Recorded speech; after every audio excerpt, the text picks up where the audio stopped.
Next up is the cube method. I've done the cube method, and the cube kingpin is the next program up. Cube kingpin is a lot more volume than the cube method, but the reason I really enjoy the cube method is because it was the first program where I actually utilized a heavy day, a repetition day, and a speed day.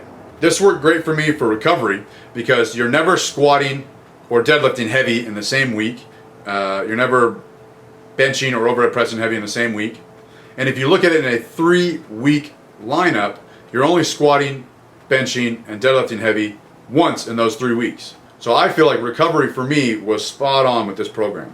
Another pro to this program is that you're operating below your maximum. So you have to have a 1 rep max established at the beginning of the program. And then for the next 3 months, I think it is, you're going to use percentages based off of that 1 rep max. So you're never really operating at maximum. And for those of you beating your head against the wall with starting strength, failing your 5 reps over and over and over, dropping back in weight, and then getting back to that same set, failing over and over, operating at your 1 rep max and driving yourself crazy, this is great because you're not operating your 1 rep max, but you're still doing a lot of productive work. The cube method is great for powerlifting because it's designed to peak at the end. You're here in 12 weeks, you should improve your 1 rep max, which is great for a powerlifting meet. The other programs like 5-1 might not be great for a powerlifting meet because there is no end in sight. The cube method, you can say I have a week 12 weeks out, I'm gonna have a meet 12 weeks out, I'm gonna do this for the next 12 weeks. One reason why I don't like the cube method is because it doesn't have much emphasis on the overhead press. The overhead press is not a contested lift in powerlifting, so that's probably why it's not emphasized, but it's just on a bodybuilding day and he says, hey, just do 4 sets at 8 or whatever. I think the overhead press is important and it should be emphasized a bit more than it is. I've noticed that a lot of people complain that it doesn't have enough bench press. Like I said earlier, you might need more volume to increase your upper body lifts than the volume needed to increase your squat and deadlift. You can get away, some people can get away with squatting and deadlifting once a week, but bench pressing once a week does not help them to progress. And I've known people who finish the cube method, make a whole lot of progress on their squat and deadlift, and their bench does nothing. Some of them even said their bench went down. So I think frequency in the bench press might need to be a little bit higher, 2 times or 3 times a week. Because the stimulus is so much lower than your squat and your deadlift, you can get away with benching more often. And the last reason the cube method might not be for you is because it's not designed for beginners. But I've noticed that when beginners do this, they actually make progress and they get stronger faster than the program. They progress faster than the program does. This sounds like an awesome thing, but not quite. So let's say you start with a 185-pound squat. That's your established 1 rep max. That's the max you're going to be working off of for the next 12 weeks. What happens is, after that first month, the lifter might actually be able to squat 205, but that max stays at 185. And the next month, they might be able to squat 225, but the max is still stuck at 185. So they're actually making progress faster than this 185 established max is increasing, because it doesn't increase.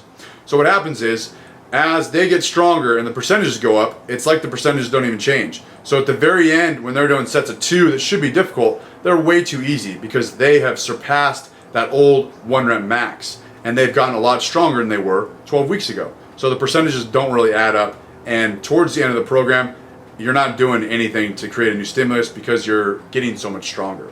Hope that makes sense.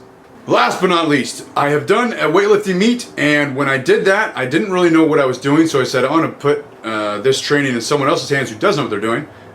Greg Everett of Catalyst Athletics has a website. That's the website, Catalyst Athletics, and there's a whole bunch of free programs on there if you sign up for the newsletter. I signed up, and I got, I think it was the 12-week basic program.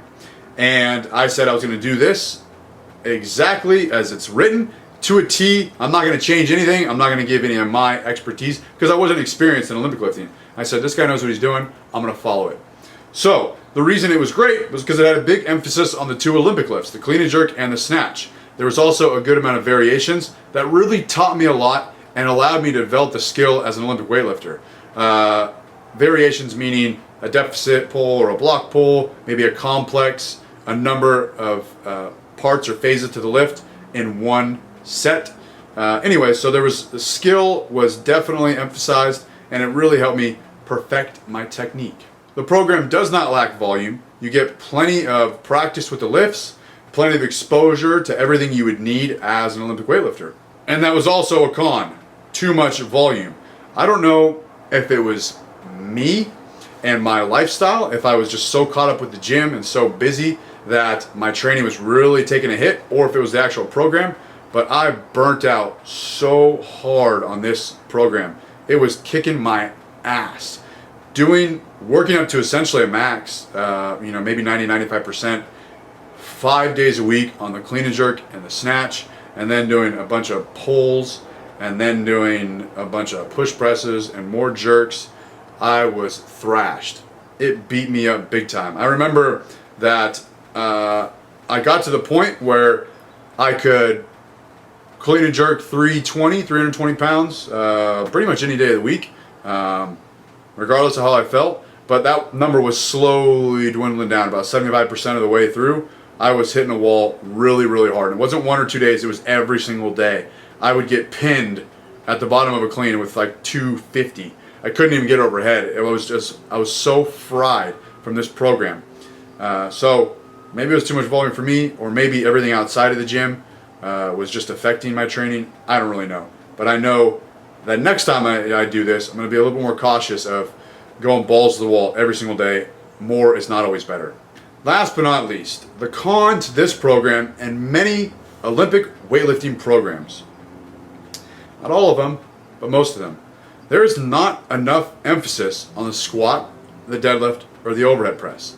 In this program that I did, and this is for any weightlifting program, there is way too much emphasis on the clean and jerk and the snatch. It is a skill, it needs to be practiced, you need to do it a whole lot, but there comes a point where you just need to get stronger.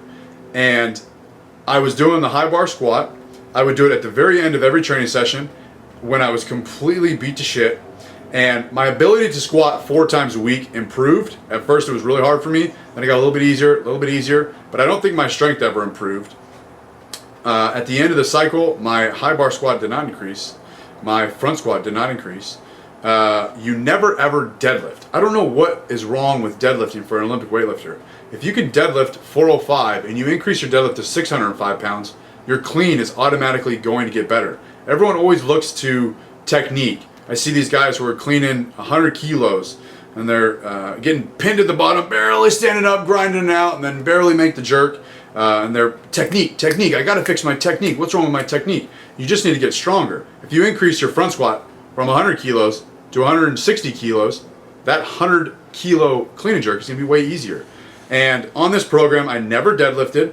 I did a clean pull, which is pretty much a clean deadlift. So you would deadlift with a clean setup rather than a typical deadlift setup with hips a little bit higher. And I would deadlift 100% or 105% of my clean max. At the time, I think my max was 345. That's what I had it calculated off of. So I was deadlifting 335, 345, 350. And when I was done, after about 4 months of doing this, and after my meet and I went to deadlift, I could barely pick up 405. And I think I was just so accustomed to moving lighter weight that my deadlift really went down. That also goes with overhead press. The whole time I was doing this program, I did push jerk or a push press. I did a power jerk, split jerk. I never ever did any strict overhead press because the program didn't tell me to. Again, if you can increase your overhead press from 150 pounds to 250 pounds, your jerk is going to get better. Your jerk is not going to continue to increase as your overhead press, strict press stays here. Look at the best Olympic weightlifters in the world. They can deadlift a whole lot of weight, 700 pounds. They can overhead press, strict overhead press, 300 plus pounds. Strength is never a weakness. I think that a lot of Olympic weightlifters focus way too much on the skill. They get wrapped in this Bulgarian method of work up to a max on the clean and jerk, and that's all I'm going to do.